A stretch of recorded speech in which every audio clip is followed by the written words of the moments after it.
भगवान कहते हैं मैं सब में समान हूँ।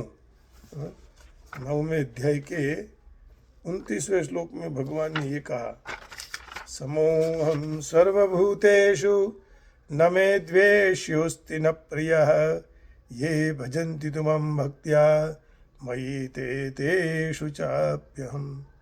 मैं सारे प्राणियों में समान हूँ। उन प्राणियों में न तो कोई मुझे अप्रिय है और न कोई मुझे प्रिय है, फिर भी वो भक्त मुझे प्रेम से भजते हैं। वे मुझ में हैं और मैं उनमें हूँ। तो यहाँ पूर्वार्ध में भजन न करने वालों का वर्णन है, उत्तरार्ध में भजन करने वालों का है। समोहम सर्वभूतेषु न मे द्वेष्योस्ति न प्रियः ये भजन्ति तुमं भक्त्या मयि ते तेषु चाप्यहम्। भजन न करने वाला समोहम सर्वभूतेषु न मे द्वेष्योस्ति न प्रियः, उत्तरार्ध में ये भजन्ति तुमं भक्त्या मयि ते तेषु चाप्यहम्। भगवान तो समान है। ऐसा कहकर भगवान ने अपनी प्राप्ति सबके लिए अर्थात प्राणी मात्र के लिए खुली कर दी। हाँ, ये बात हो सकती है कि पशु पक्षी आदि में उनको प्राप्त करने की योग्यता नहीं है, परंतु भगवान की तरफ से कोई मनाही नहीं है। वो चाहे तो कबूतर या गैया भी भगवान को प्राप्त कर सकती है। तो सर्वथा प्राप्त, ऐसा अवसर सर्वथा प्राप्त होते हुए भी आसुरी मनुष्य भगवान को प्राप्त न करके अधम गति में चले जाते हैं। उनकी दुर्गति को देखकर परम दयालु प्रभु दुखी होते हैं। ततो यान्त्य धमाम गतिम, आसुरी योनियों में जाने के बाद भी उनके सब पाप पूरे नष्ट नहीं होते हैं। इसलिए जो बचे खुचे पापों को भोगने के लिए या तो भगवान के लिए वह आसुरी योनियों से भयंकर अधम गति को अर्थात नरक को प्राप्त होते हैं। भगवान ભોગવવાને માટે તેઓ તે યોનિઓ आसुरी योनियों थी पण भयंकर माने एकदम निचली कक्षा में उनका जाना होता है, पतन हो जाता है। अब यहाँ शंका ये हुई कि आसुरी योनियों को प्राप्त हुए मनुष्यों ने तो योनियों में भगवान को प्राप्त करने का अवसर ही नहीं है, तो उनमें तो योग्यता भी नहीं थी। फिर भगवान ने ऐसा क्यों कहा? तो मुझे प्राप्त न करके वह अधम गति में चले जाते हैं। इसका समाधान ये है कि भगवान का कहना है कि आसुरी योनि प्राप्त होते ही पहले मनुष्य शरीर को लेकर बात कही है। तात्पर्य यही है कि मनुष्य शरीर प्राप्त करके मेरी प्राप्ति का अधिकार होते हुए भी वे मनुष्य मेरी यदि प्राप्ति नहीं करते हैं तो जन्म जन्मांतर में आसुरी योनियों को प्राप्त हो जाते हैं। इतना ही नहीं, वे आसुरी योनियों से भी नीचे कुंभिपाक आदि घोर नरक में चले जाते हैं और ये दुर्भाव हो जाता है तो दुराचारी बनते हैं और दुराचार से दुर्भाव पुष्ट होता है। तो आसुरी भाव पुष्ट हो जाने के बाद अधोगति हो जाती है। भगवत प्राप्ति के या तो कल्याण के उद्देश्य से दिए हुए मनुष्य शरीर को प्राप्त कर मनुष्य कामना, स्वार्थ और अभिमान को वशीभूत होकर चोरी, लूट, झूठ, कपट, दगाबाजी, विश्वासघात, हिंसा आदि कर्म करता है। तो उनके दो परिणाम हैं, बाह्य फल अंश और आंतरिक संस्कार अंश। दूसरों को दुख देने से उनको जो दुख दिया है तो वे नुकसान ही प्राप्त होगा, जो प्रारब्ध से होने वाला था, परंतु जो दुख देते हैं वे नया पाप करते हैं जिनका फल नरक उनको भोगना ही पड़ता है। इतना ही नहीं, दुराचार के द्वारा नए पाप के बीज बोते हैं, अर्थात वे दुराचार द्वारा अहंता जैसे दुर्भाव आ जाते हैं। उनसे मनुष्य का बहुत ही भयंकर नुकसान होता है। जैसे चोरी रूपी कर्म करने से पहले मनुष्य चोर बनता है, क्योंकि चोर बन के ही चोरी करता है। चोरी करने से अपने में अहंता और चोर का भाव दृढ़ हो जाता है, माने दुर्भावों से दुराचार पैदा होता है और दुराचारों से दुर्भाव पुष्ट होता है। इस तरह चोरी से संस्कार उसकी अहंता में स्थिर हो जाते हैं। ये संस्कार मनुष्य को बहुत ही बड़ा पतन कराने वाला है। उनके पास बारंबार चोरी रूपी पाप कर्म करवाते हैं, फल स्वरूप नरक में ले जाता है। इसलिए जहाँ तक वह मनुष्य अपना कल्याण नहीं कर सकता है, अर्थात जहाँ तक वह अपनी अहंता में बड़े हुए दुर्भावों को दूर नहीं करता, उत्पन्न हुए दुर्भावों को दूर नहीं करता, तब तक वह दुर्भाव जन्म जन्मांतर तक दुराचारों को बल देता रहता है, उत्तेजित करता रहता है। इसके कारण आसुरी योनि में उनका भयंकर नरक और दुख संताप आदि प्राप्त होना है। जो आसुरी योनियों में भी उनकी प्रकृति और प्रवृत्ति के अनुसार यदि देखा जाए तो कई पशु पक्षी भूत पिशाच कीट पतंग आदि सौम्य प्रकृति प्रधान होते हैं, कई क्रूर प्रकृति प्रधान होते हैं।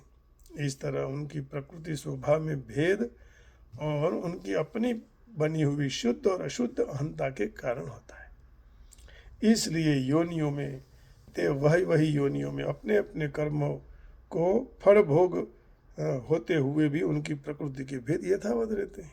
इतना ही नहीं, सारी योनियों को नरकों को भोगने के बाद भी कोई क्रम से अथवा भगवत कृपा से उनको मनुष्य शरीर प्राप्त हो जाता है, तो भी वह अहंता में पोषे हुए काम क्रोध आदि दुर्भाव पहले के जैसे ही रहते हैं।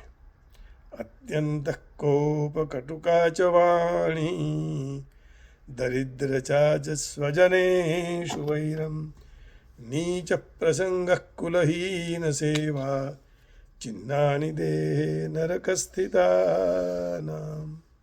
क्या कहा यहाँ कि नरक में से आए हुए लोगों के लक्षण हैं। कैसे लक्षण हैं? अत्यंत क्रोध, कटु वचन बोलना, दरिद्रता, स्वजन के साथ बैर, नीचों का संग और कुलहीन नीच की सेवा करते हैं।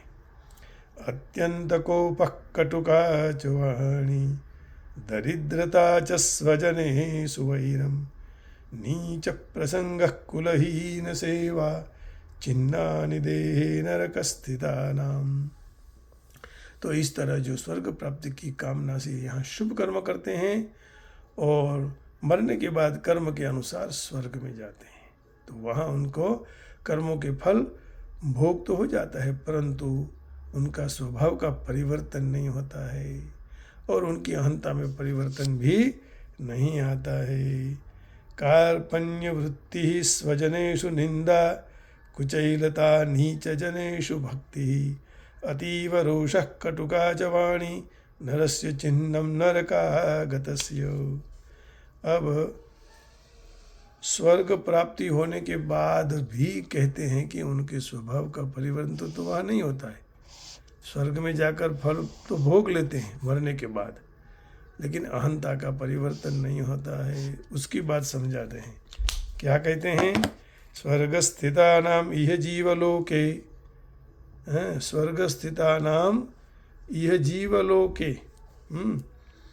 चत्वारि चिन्हानि वसन्ति देहे दान प्रसंगो मधुरा च वाणी देवार्चनम ब्राह्मण तर्पणं च। बोलते हैं स्वर्ग से वापिस आए हुए मनुष्य लोक में आए हुए लोगों के 4 लक्षण हैं। दान करने में प्रवृत्ति, मधुर वाणी बोलना, देवताओं का पूजन और ब्राह्मणों को संतुष्ट रखना। स्वर्गस्थितानाम इह जीवलोके चत्वारि तेषां हृदये वसन्ति दानं प्रशस्तं मधुरा च वाणी देवार्चनं ब्राह्मण तर्पणं च। स्वर्गस्थितानाम इह जीवलोके चत्वारि तेषां हृदये वसन्ति दानं प्रशस्तं मधुरा च वाणी देवार्चनं ब्राह्मण तर्पणं च। तो स्वभाव को बदलने की, शुद्ध बनने की तक मनुष्य शरीर में ही है और कोई शरीर नहीं है। तो इसी शरीर से भगवत प्राप्ति कैसे हो, उसके लिए भगवान का भजन करना बहुत जरूरी है, आवश्यक है और करना भी चाहिए। अब देखो 20वें श्लोक में यहाँ प्रभुपाद जी क्या कहते हैं। ईश्वर परम कृपाणु है, ये सब जानते हैं। देखिए वो भी, हम भी जानते भी हैं कि ईश्वर परम कृपाणु है। भगवान आसुरी लोकों के प्रति कदापि दया नहीं करते हैं। यहाँ कहा है कि आसुरी लोकों को जन्मों जन्म आसुरी गर्भ में रखे जाते हैं परमेश्वर की कृपा बिना प्राप्त हुए अधपतन प्राप्त होते हैं। अंत में कुत्ते, बिल्ली और अधपतन प्राप्त करते हैं। अंतिम कुत्ते, बिल्ली, डुक्कर जैसे शरीर मिलता है। स्पष्ट कहा है कि ऐसे आसुरी जीवों की जीवन की कोई भी अवस्था में ईश्वर कृपा प्राप्त करने के लिए वह भाग्यशाली नहीं बनते। वेदों में कहा है कि ऐसे मनुष्य क्रमशः पतन प्राप्त कर अंत में श्वान, डुक्कर, कुत्ते बन जाते हैं। और उनकी दलील हो सकती है कि जो ईश्वर यह असुरों प्रति दयालु न हो तो उनका परम कृपालु कैसे प्रचार हो? हैं? भगवान दयालु है तो फिर ऐसे क्यों करते हैं? तो इस दलील के जवाब में वेदांत सूत्र में हम देखा जाता है कि परमेश्वर को कोई जीव प्रति देश भाव नहीं है। भगवान को किसी के प्रति भी देश भाव नहीं है। मैं बारंबार गाता हूँ ना, समदर्शन है नाम तिहारो। असुरों को अधम योनि में छोड़ना वही उनकी कृपा का दूसरा विशिष्ट लक्षण है। वो कठोर कृपा है। कई वक्त भगवान असुरों का संहार करते हैं, परंतु असुरों के लिए ऐसा मरण भी शुभ होता है, क्योंकि अपने वैदिक साहित्य में हम जानते हैं कि परमेश्वर के हाथ मृत्यु पाने वाले मुक्ति को प्राप्त करते हैं। जैसे इतिहास में रावण, कंस, हिरण्यकशिपु, हिरण्याक्ष कई उदाहरण हैं, भगवान को प्राप्त होते हैं, भगवान के हाथ से मरे हुए। तो जिनका संहार करने के लिए भगवान ने विविध अवतार किया है, इसलिए जो असुर भगवान के हाथ मृत्यु प्राप्त करने के लिए जितने भाग्यशाली बनते हैं तो उनके पर ईश्वर की वह कृपा है। भगवान के उस कृपा से वह फिर मुक्ति को प्राप्त कर लेते हैं। तो बस आइए, आज जलाराम जयंती है, आप सबको जय जलाराम। और यहाँ एरिज़ोना का सारा जलाराम भक्त मंडल, भक्ता, कबीर मंडल सब आ गए हैं। उनका कीर्तन चल रहा है, शुरू हो गया है। तो मैं भी वहाँ जाके अपने मन को, वाणी को, हृदय को, कान को, आँखों को पवित्र करूँगा, उनके भजन सुनूँगा। मैं आपसे इजाज़त चाहता हूँ। आप सबके हृदय में बैठे हुए परमात्मा को प्रणाम करके मैं वाणी को विराम देता हूँ। जलाराम बापा को भी प्रणाम करता हूँ कि जिन्होंने इस जगत में इतनी सेवा की है कि लोगों का मंगल कर दिया। श्री राम जय जलाराम, श्री राम जय जलाराम, श्री राम जय जलाराम, श्री राम जय जलाराम, जय जलाराम, जय जलाराम, जय जलाराम, जय जलाराम। वीर पूर्णा बापा मारा जय जलाराम, वीर पूर्णा बापा मारा जय जलाराम, भक्तों ना प्रेमी मारा जय जलाराम, जय जलाराम, जय जलाराम। वीरपुर वाला मारा जय जलाराम, वीरपुर वाला बापा जय जलाराम। एरिज़ोना भक्तो बोले बापा, एरिज़ोना भक्तो बोले जय जलाराम, एरिज़ोना भक्तो बोले जय जलाराम।